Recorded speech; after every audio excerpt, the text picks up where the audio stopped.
우리는 숫자로 표현해야 그게 객관적이고 정확하고 뭔가 좀 믿을만하다라고 네. 생각하고 있습니다. 네. 그러다 보니까 요즘엔 재정적인 책임감은 신용 점수, 뭐 어떤 인맥, 내가 소셜 미디어에 친구가 몇 명이 있어, 그렇죠. 인기는 조회수로, 운동의 즐거움은 소모 칼로리로 이렇게 전환되는 세상에 살고 있다라는 거죠. 세상의 모든 지식 언더스탠딩.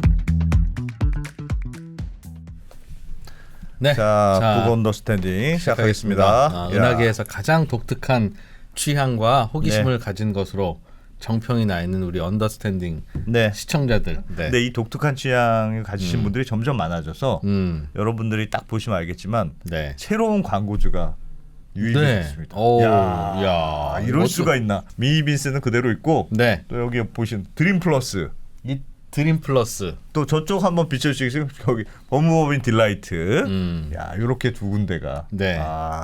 드림 플러스는 하나그룹의 왜 그 스타트업 지원 플랫폼? 위워크 같은 거라고. 뭐 그런 것도 컨셉은 지원하고 컨셉인데. 컨셉은 사무실도 대여해주고 뭐 지원도 해주고 상담도 해주고 힘들면 힘내 뭐 이런 것도 해주고. 그러니까 창업 의지만 갖고 계시면 나머지는 다 드림 플러스에서 맡기면 맞습니다. 그 다양한 곳에다 이제 그 창업 공간을 만들었는데 기본적으로 풍수지리에 입각해서 잘 되지 않을 수 없을 만한 곳에 거기에 다 자리를 잡았답니다. 네. 그러니까 그냥 무조건 여기 가시면 되는 거다. 그런 것입니다. 네. 딜라이트도 법무법인 딜라이트로 또 말씀드릴 여기 것 들어와 같으면. 있어요. 네. 드림 플러스에 입주해 있는 법무법인인데 여기도 스타트업 전문. 네. 이런저런 법률 서비스, 해외에 나갈 때도 법률 서비스, 상장할 스타트업이 때 무슨 법률 서비스. 뭐 법률 서비스가 뭐가 필요할까 싶지만 네. 사업이 잘 되면 잘 될수록 법률 서비스의 수요가 늘어납니다. 네. 그러니까 여러분들 앞으로 뭐 혹시 소원을 빌어라 그러면 법정에 한 100번만 갈 수 있게 해주세요라고 하면 됩니다. 그래서 하여튼 감사하고 자 오늘 본론으로 들어가면 오늘도 되게 재밌을 겁니다. 오늘은 좀 새로운 분을 모셨습니다. 네, 홍순철 북칼럼니스트. 새로운 분을 네. 소개해드리겠습니다. 안녕하세요. 네. 반갑습니다. 네. 영광입니다. 안녕하세요. 네. 야. 영광이신 걸 아시는군요. 그럼요. 네. 함부로 앉을 수 없는 자리라고 잘 알고 있습니다. 여기가 그 국민사위 남국민이라고. 네. 네. 요즘 이쪽 바닥에서 좀 유명해져가지고 뭐 네. 남국민의 콘텐츠를 내놔라. 그래서 줄을 서시는 좀 분들이 잘해주셔야 많습니다. 됩니다. 왜 네. 안 잘해주시면 또 남국민 내놓으라고 그럽니다. 예. 국민 외삼촌 홍순철 네. 북칼럼니스트. 네. 저희가 종종 모셔서 네. 이분이 뭐 하는 분이냐면요.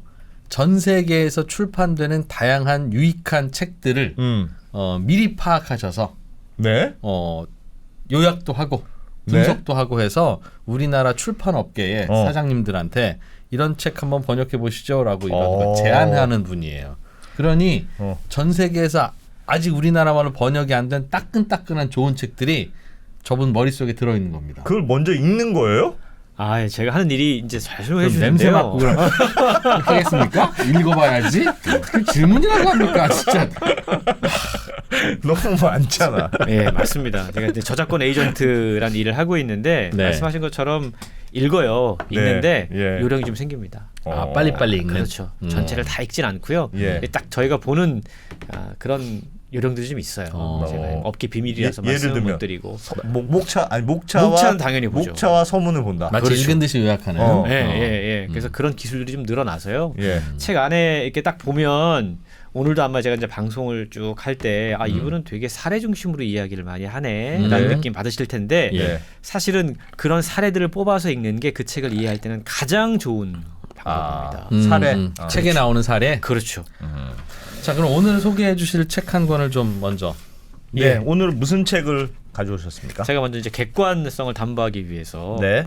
오늘 소개해드릴 책은 매일 더 많은 숫자의 지배라고 네. 하는 책이에요. 이것도 예. 외국 책인 것 같습니다. 외국 딱 책입니다. 느낌이. 번역이 됐군요. 근데 제가 네. 이제 객관성을 담보하기 위해서 예. 저희 회사를 통해서 소개된 책은 아닙니다. 제가 너무 처음부터 또 너무 들이대면 그래서 이거는 예. 다른 저와 비슷한 일을 하고 있는 다른 업체를 통해서 국내에 소개된 책인데요. 사실 이 책이 신간이에요. 신간이에요? 나온 지 정말 얼마 안 됐습니다. 올해 1월 달에 책이 나왔는데요. 네. 이 책을 특별히 갖고 온 이유가 있습니다. 예. 숫자 이야기거든요. 네. 매일 더 많은 숫자의 지배. 사실 우리가 이제 총선 전국 접어들면서 예. 요즘 숫자를 정말 많이 보게 됩니다. 뭐 네. 여론조사니 그렇죠. 통계니 근데 예. 우리가 여기에 현혹될 수가 있어요. 그리고 경제 통계니 또 TV나 또 언론을 통해서 나오는 여러 가지 숫자가 마술을 부립니다. 통계에 속지 마라. 그렇죠. 그런 책들은 전형적으로 몇 가지가 있는데 우리는 이미 읽었습니다. 네. 네. 근데 통계만 나오는 게 아니고요. 예. 이건 숫자가 갖고 있는 독특한 매력 그리고 마법을 함께 이야기를 하고 있기 때문에 아. 사실 이제 경제서이면서 음. 동시에 교양서적이라고 이야기할 수 있어요. 아, 혹시 뭐 이런 거 예를 들면 뭐 100명의 평균 소득을 구했더니 월급쟁이들 100명의 평균 소득을 구했더니 뭐 이 그룹은 200만 원인데 이 그룹은 뭐 4억이 나와서 깜짝 놀라서 봤더니 이 그룹에 빌 게이츠 들어 있었다. 뭐 이런 거 가지고 우리 평균에 속지 마라. 이런 얘기 하러 오시는 건 아니죠? 아닙니다. 그런 얘기가 먹히는 그룹이 있긴 있습니다만 여기는 아닙니다. 그럼요. 그런 건 아니고요. 아마 그 책 소개를 들으시면 네. 이 책이 소개하는 이야기가 숫자는 매일 마법을 부린다는 거거든요. 마법을 부린다? 그 그게 이야기가 뭘까요? 뭔지를 아마 의미를 그럼 파악하실 하나하나 수가 얘기 좀 있을 것 들어보죠. 같아요. 알겠습니다. 네. 사실 네. 우리가 살고 있는 세계를 숫자가 지배하고 있다. 음. 이 전제에 많은 분들이 아마 동의를 하실 겁니다. 사실 우리가 유튜브를 하고 있지만 유튜브도 뭐가 중요하죠? 조회수, 조회수, 좋아요. 구독자 수. 네. 네. 그거에 의해서 랭킹이 매겨지지 않습니까? 예. 매출도 나오고. 그렇죠. 네. 또 개인적으로 소셜 미디어 하는 분들은 오늘 내 게시글에 좋아요가 몇 개가 올라왔는지, 그렇습니다. 댓글이 몇 개가 붙었는지, 네. 또 요즘 뭐 오운완이라고 해서 오늘 운동 완료. 젊은 세대가 운동 되게 열심히 하잖아요. 그러면 내가 오늘 운동했다라는 걸 증명하고 확인하는 걸 좋아합니다. 네. 네. 다 스마트워치를 차고 있어요. 네. 그래서 오늘 몇 걸음 음. 내가 오늘 뗐지, 음흠. 몇 칼로리 소비했지, 예. 이걸 통해 봅니다. 숫자를 통해서 내가 오늘 운동한 걸 확인을 해요. 그리고 여행을 간다 생각해 보십시오. 어디 식당을 가거나 호텔을 가려고 할 때 어떤 기준으로 그곳들을 고르십니까? 리뷰. 리뷰, 별점. 평점. 예. 그러고 보면 우리가 지금 사는 세상이 다 숫자에 의해서 만들어져 있고 우리는 숫자를 가지고 세상을 평가하고 있다라고 네. 뭐 볼 그렇습니다. 수 있다는 그럴 수 거죠. 있겠네요. 그래야 그 세상에 뭔가 척도가 있고 그렇죠. 객관성도 있고 당연히 그런 거니까요. 예. 우리는 숫자로 표현해야 그게 객관적이고 정확하고 뭔가 좀 그렇습니다. 믿을만하다라고 예. 네. 생각하고 있습니다. 네. 그러다 보니까 요즘엔 재정적인 책임감은 신용 점수를 가지고 이야기를 해요. 예. 그리고 또 뭐 어떤 인맥, 내가 소셜 미디어에 친구가 몇 명이 있어. 이걸 가지고 확인을 하려고 팔로워가 합니다. 예. 몇 명이야. 예. 그러면 그렇죠. 이제 이게 끝나죠. 뭐. 그렇죠. 인기는 조회수로, 그렇지. 운동의 즐거움은 소모 칼로리로 이렇게 전환되는 세상에 살고 있다는 그렇지. 거예요. 예. 그러니까 지배를 하고 있는 숫자가 과거보다 오늘날 훨씬 더 많아졌다라는 걸 우리가 예. 이해할 수 있는 예. 중요한 사례가 있어요. 예. 예를 사례를 들어서 좀 보죠. 예. 휴가를 제가 다녀왔어요. 네. 휴가가 예. 너무너무 좋았습니다. 네. 이건 뭐 객관적으로 설명할 수 없을 정도로 너무너무 좋은 경험들도 많이 했고 막 그랬어요. 예. 그리고 제가 이 휴가 사진을 제 소셜 미디어에 올렸어요. 예. 근데 제 팔로워 수가 얼마 되지 않아서 휴가에 휴가에 좋아요를 클릭한 사람들이 뭐 한 5명, 5개가 올라왔어요. 그럴 수 있겠죠. 근데 제 친구는 사실은 제가 볼 때 주관적으로 볼 때 저보다 훨씬 더 덜한 휴가적인 만족도를 느꼈어요. 근데 이 친구는 사진을 너무 잘 찍어. 네. 그래서 사진을 찍어서 올렸는데 좋아요가 한 200개가 올라왔어요. 예. 자, 그러면 저는 주관적인 만족도가 훨씬 더 높았음에도 불구하고 사진을 놓고 보면 내가 갔던 휴가보다 이 친구의 휴가가 훨씬 더 높은 평가를 받네. 그러면 나는 주관적으로 훨씬 더 만족스러운 휴가를 갔다라고 느꼈지만 예. 숫자에 의해서 내 휴가가 가치가 하락하는 겁니다. 그렇게 느낄 수 있죠. 그렇게 느끼는 거죠. 내가 그렇게 느껴지게 되는 거죠. 왜냐하면 사실 요즘 사람들은 다 이 상대적인 비교를 하지 않습니까? 특히 소셜 미디어에서. 그러다 보니까 내 친구의 휴가가 분명히 내 휴가가 더 만족스러운 걸 나는 아는데 사람들이 그렇다고 얘기를 하니까 이제는 나의 주관적인 판단이 흔들리는 거예요. 내가 갔던 휴가보다 이 친구의 휴가가 훨씬 더 좋았던 게 맞나? 라는 생각들을 하게 되고 실제로 자기의 휴가에 대해서 그렇게 가치 평가를 숫자가 하게 전해주는 된다는 착각. 겁니다. 네. 숫자라고 하는 건 가장 객관적이고 정량적인 것처럼 보이지만 주관적인 경험들을 삭제해버린다. 그렇습니다. 라는 부분들을 우리가 이해를 해야 이게 된다는 이 책의 거죠. 문제 의식이군요. 그렇죠. 그러니까. 정성적인 차이가 있는데 이걸 정량적인 차이로 만들었을 때 치환해버린다. 그래서 책은 숫자는 반드시 객관적이지 않다라고 이야기하고 있는 겁니다. 네, 그런 사례들을 이제 뭐 많이 알죠. 그렇죠.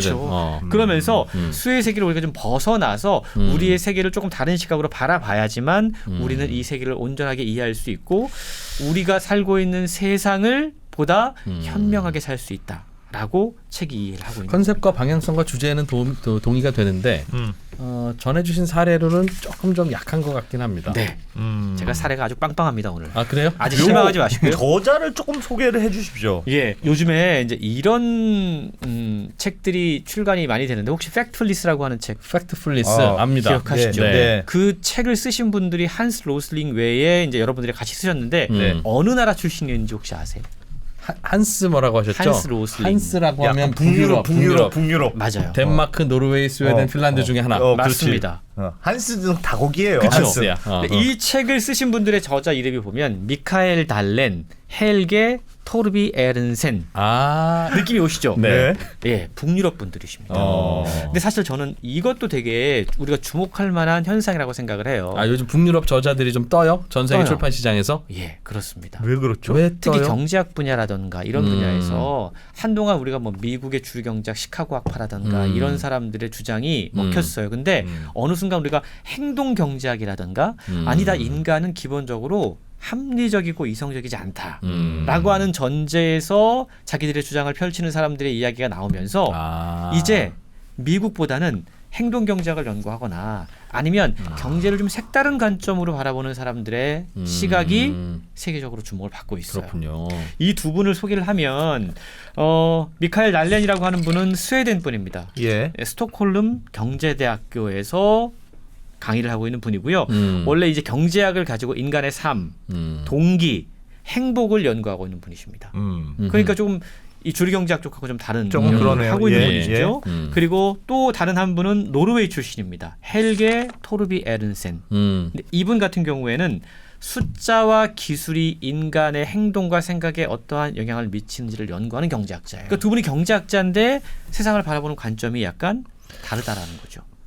그런 면에서 보면 우리가 기존에 인간은 이성적이고 합리적이다라는 관점의 세상을 이해를 하고 숫자를 가지고 객관화하고 뭔가 좀 정량적으로 평가하고 목표를 제시하고 이런 것에 대한 반론들이 생기고 있다라고 이해해 볼 수 있다라는 거죠.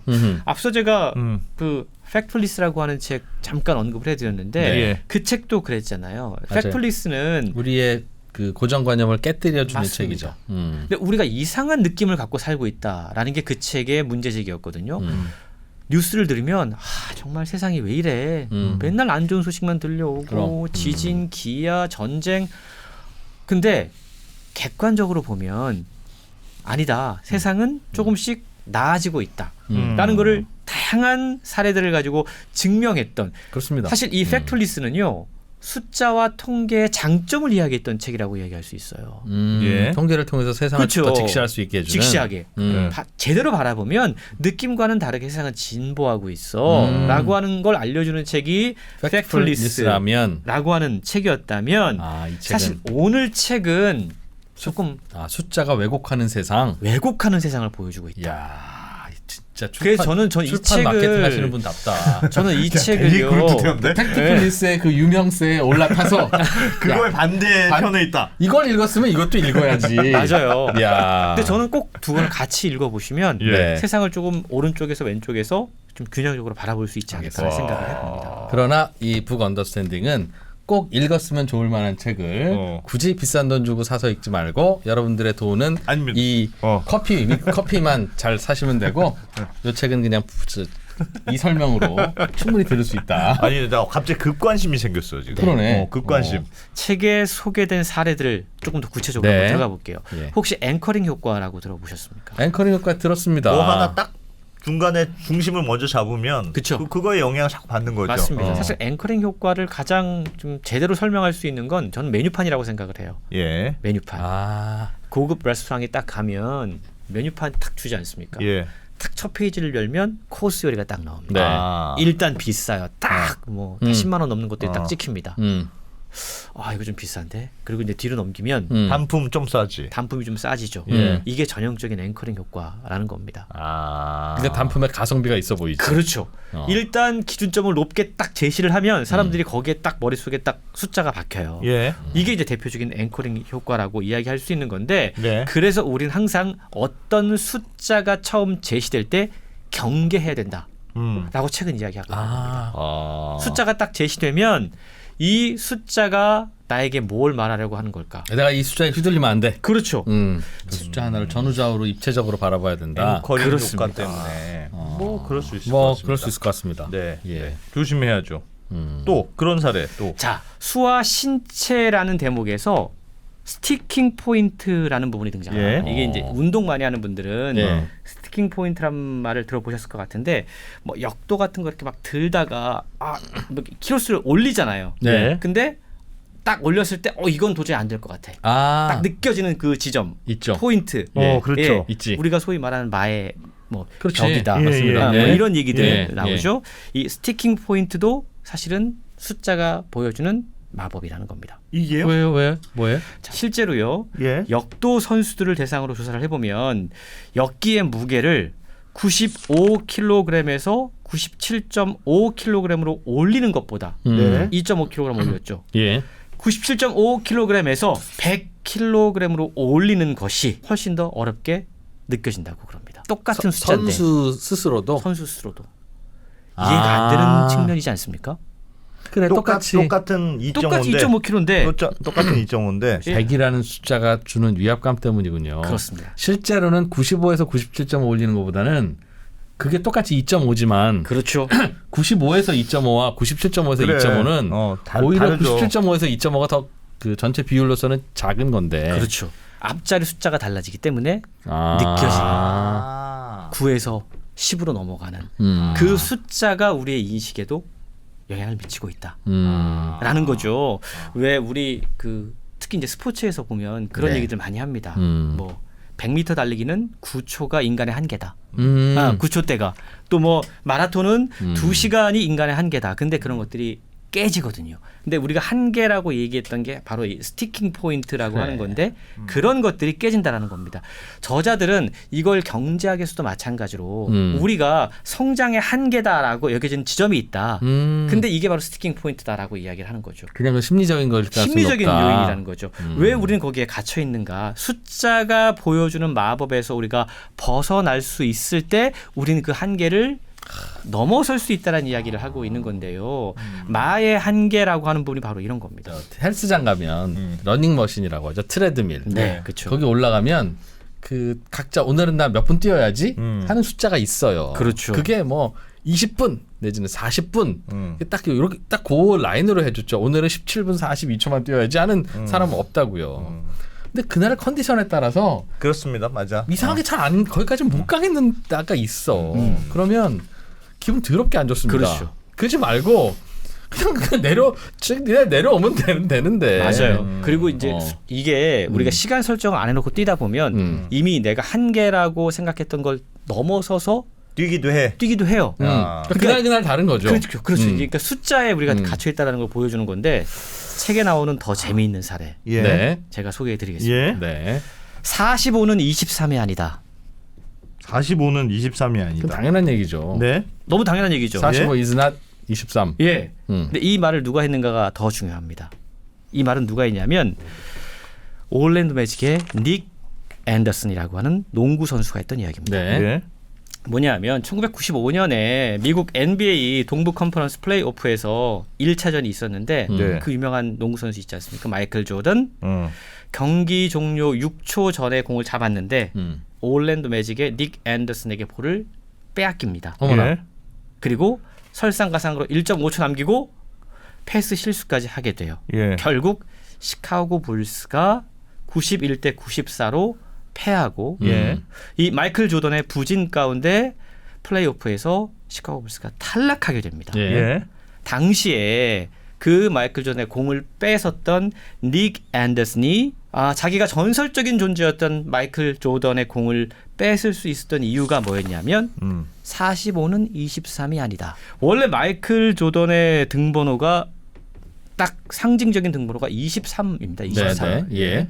항상 23을 달고 전설적인 경기를 해왔던 선수였죠. 네. 근데 하필 그 해에 등번호가 45였습니다. 마이클 조던은 그렇습니다. 왜? 무슨 일이 있어서? 팀을 옮기게 되고 그 은퇴했다가 과정에서 다시 복귀하고. 하게 되고 어. 그러면서 자기의 전설적인 등번호 23번을 달지 못하고 네. 45번을 단 거예요. 예. 닉 앤더슨 입장에서는 마이클 조던이 23번을 달고 있을 때는 내가 감히 어떻게 저 공을 뺏어 라는 생각을 당연히 했는데 본이 45번이라는 거죠. 이빨 빠진 호랑이라고 이빨 빠진 생각했구나. 호랑이를 생각한 겁니다. 그래서 과감히 공을 뺏으려고 시도를 했고 공을 됐더라. 그게 뺏을 수 되더라. 있었던 겁니다. 실제로 닉 앤더슨이 이런 이야기를 해요. 조던이 시카고 불스의 NBA 3연승을 이끌어냈을 당시 등번호 23번이었다면 나는 결코 조던의 공을 빼앗을 수 없었을 것이다. 근데 그건 45라서 내가 뺏었다는 게 아니라 이제 예전의 마이클 조던이 아니고 네. 나는 그래서 그 점에서 자신감을 얻고 과감하게 도전했다. 예전의 명성에 주눅 들지 않았다. 그 말이지 이게 무슨 숫자 얘기는 아닌 것 같은데요? 그런 건 그런데 45라는 숫자를 본 순간 시카고의 조던은 예전의 조던이 아니라는 느낌이 확 온 어떤 거지. 상징은 있었겠지. 예, 그치? 인식의 차이가 확 온 거죠. 그렇지. 자, 여기서 또 한 가지 중요한 이야기. 예. 마이클 조던이 경기에서 패했잖아요. 예. 등번호가 45번이었고 예. 경쟁자가 그런 이야기를 했습니다. 음. 23번이었으면 내가 못 뺏었을 텐데. 예. 너는 예전의 마이클 조던이 아니야. 그래서 마이클 조던이 그 다음 해에 등번호를 바꿉니다.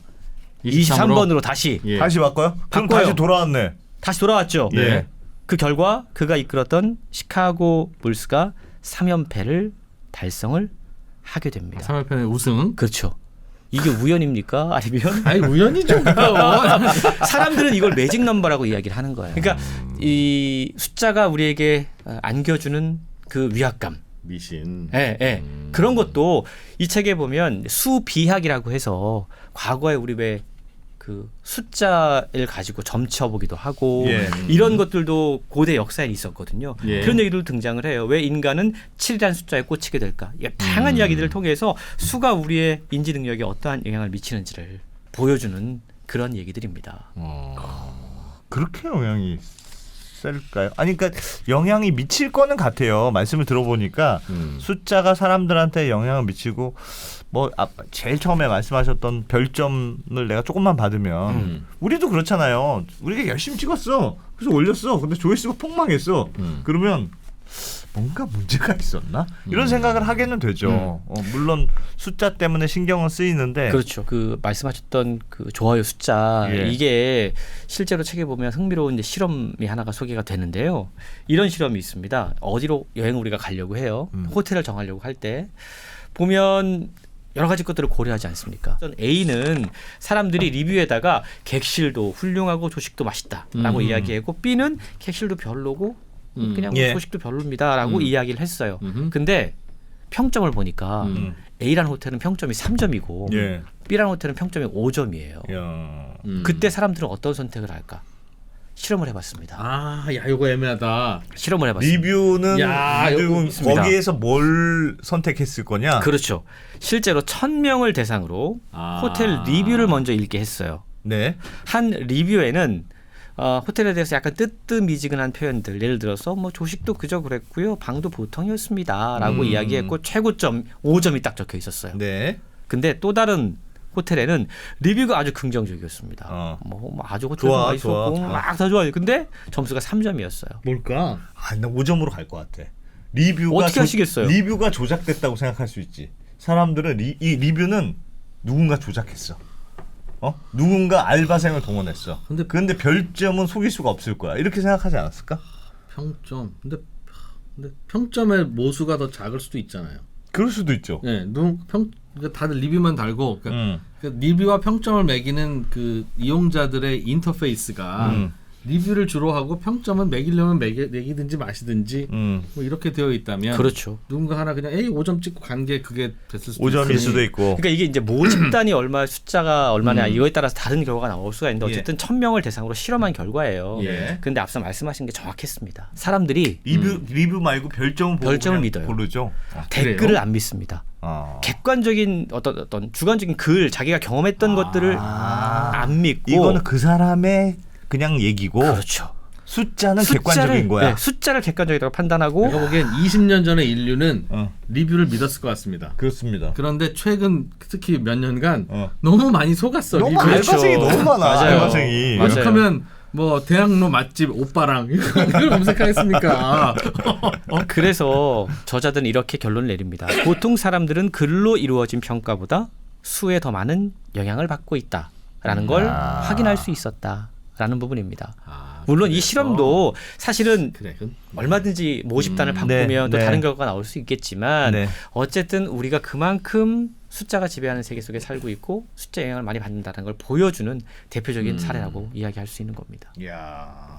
그래, 숫자로 설명하면 뭐 편하지 뭐. 평점 몇 점 몇에 영화 뭐 이러면 그냥 설명이 끝나는데. 근데 그런 것도 있잖아요. 그러니까 이 책은 말씀하셨던 대로 계속 어쨌든 숫자가 뭔가 현실을 왜곡하고 혹은 심리에 영향을 미치고 뭐 한다고 하지만 만약에 숫자가 없다고 생각해 보세요. 내 말이. 어?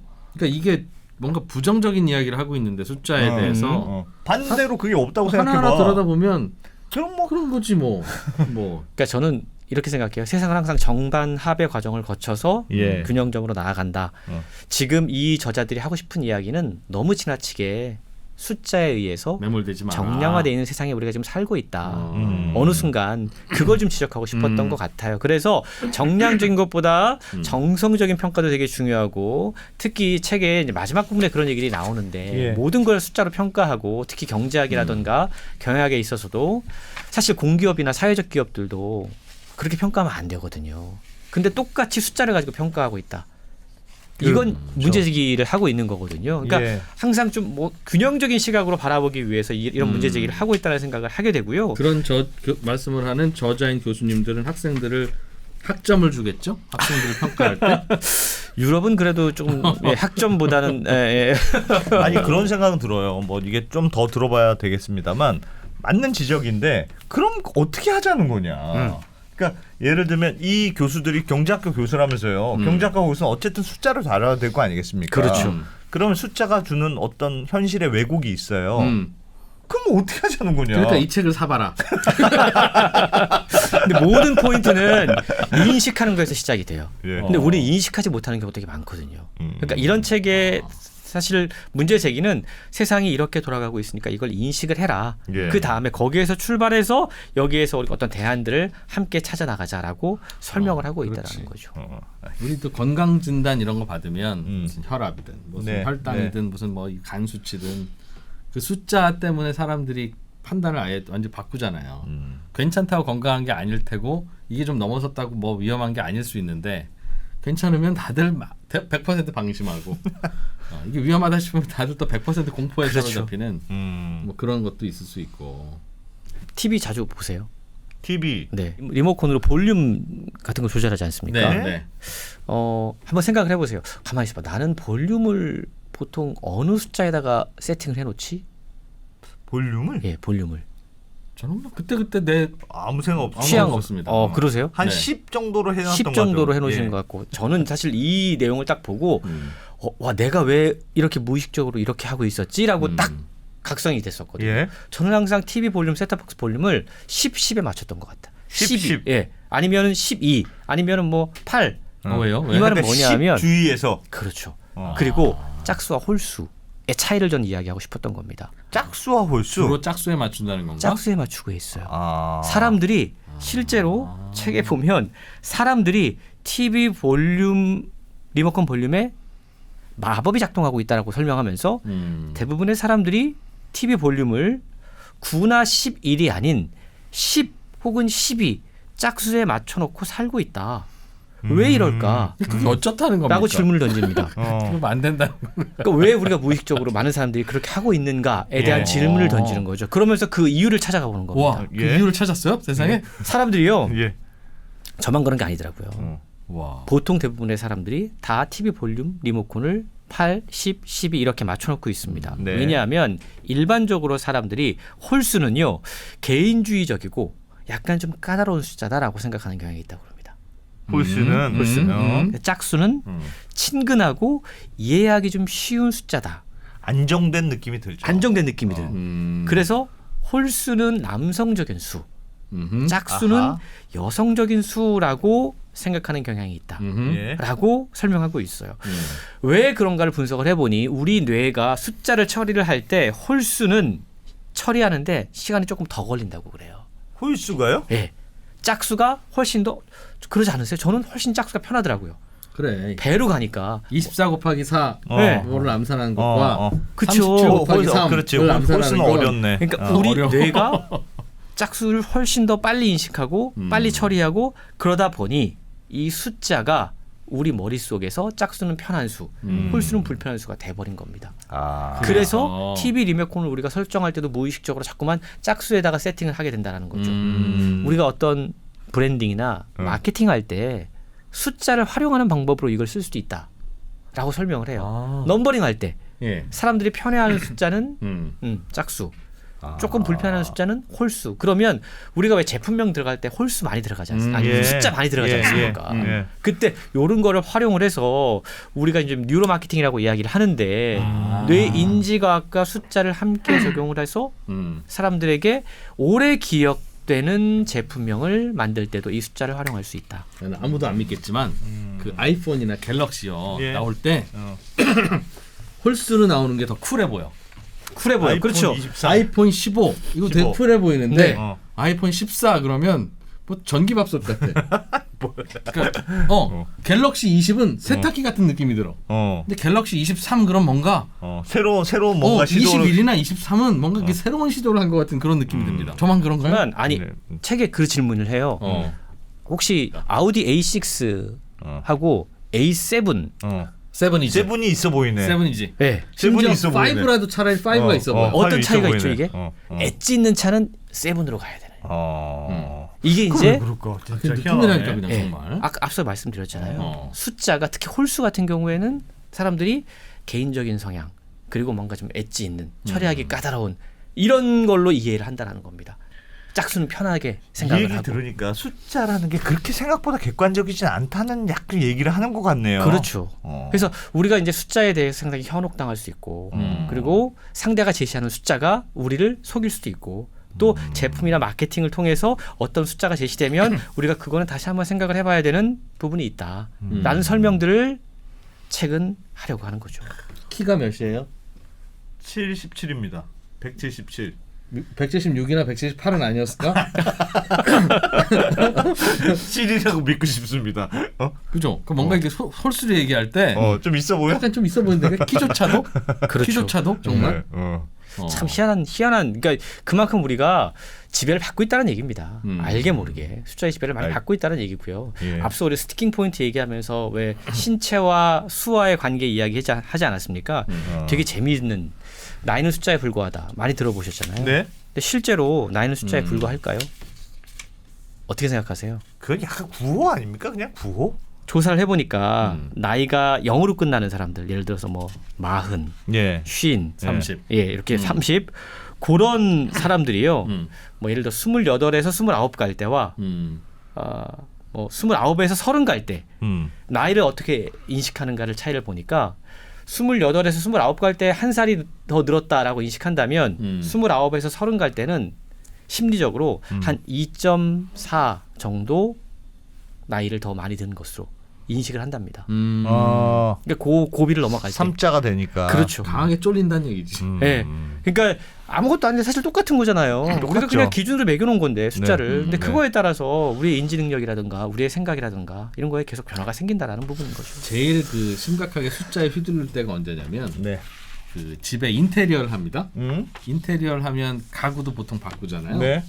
보통 인테리어 하면 요즘에는 막 수천만 원 들거든요. 네. 그러니까 수천만 원짜리 인테리어를 하면서 가구를 바꿀 때는 막 식탁을 100만 원짜리 사고 막 의자 45만 원 뭐 이런 거 사 그냥. 아무렇지도 않아. 아무렇지도 않아. 근데 한 달쯤 전이나 한 달쯤 후에 쓰려고 하면 당근을 검색해.